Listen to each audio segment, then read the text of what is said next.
Welcome to my channel. কেমন আছো তোমরা? আশা করি সকলেই ভালো আছো। আজকে আমি আবার ক্লাস 8-এ একটি ইম্পর্টেন্ট প্রশ্ন তার উত্তর নিয়ে চলে এসেছি। সেটা হচ্ছে ক্ষুদিরাম বসু বিখ্যাত কেন? দেখো, তোমরা এটা লিখবে।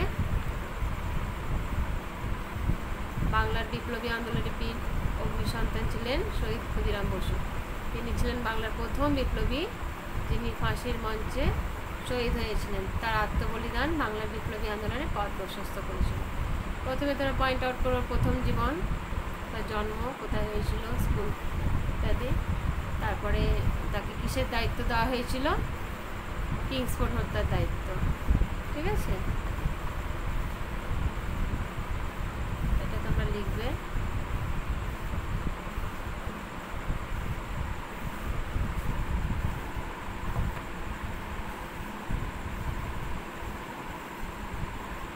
কিংসফোর্ডের হত্যার চেষ্টা,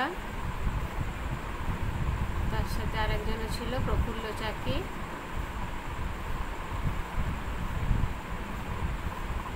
তারপরে সর্বশেষ ক্ষুদিরামের ফাঁসি।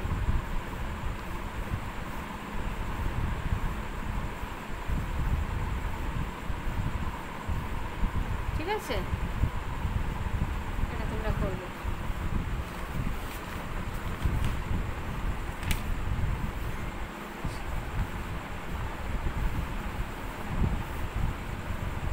আর একটা স্টুডেন্ট আমাদেরকে মানে এভাবেও প্রশ্ন করে অনেক সময়তে, এইটাও অনেক সময় প্রশ্নে আসে, লর্ড কার্জন কেন বাংলা ভাগ করেছিল?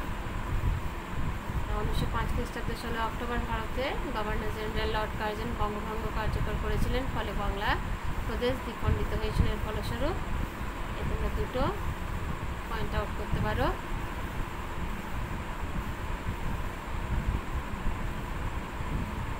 তারপরে বঙ্গভঙ্গের পক্ষে সরকারের যুক্তি প্রথমত, দ্বিতীয়ত লিখবে। তারপরে ইংরেজদের দৌরবী সন্ধি। ঠিক আছে,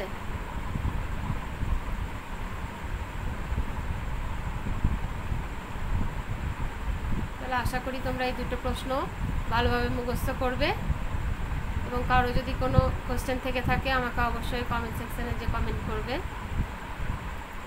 এই দুটো তাহলে তোমরা মন দিয়ে মুখস্থ করো, পড়বে ভালো করে। সামনে তোমাদের পরীক্ষা। তাহলে আজ এখানেই রাখছি। ভালো থেকো তোমরা।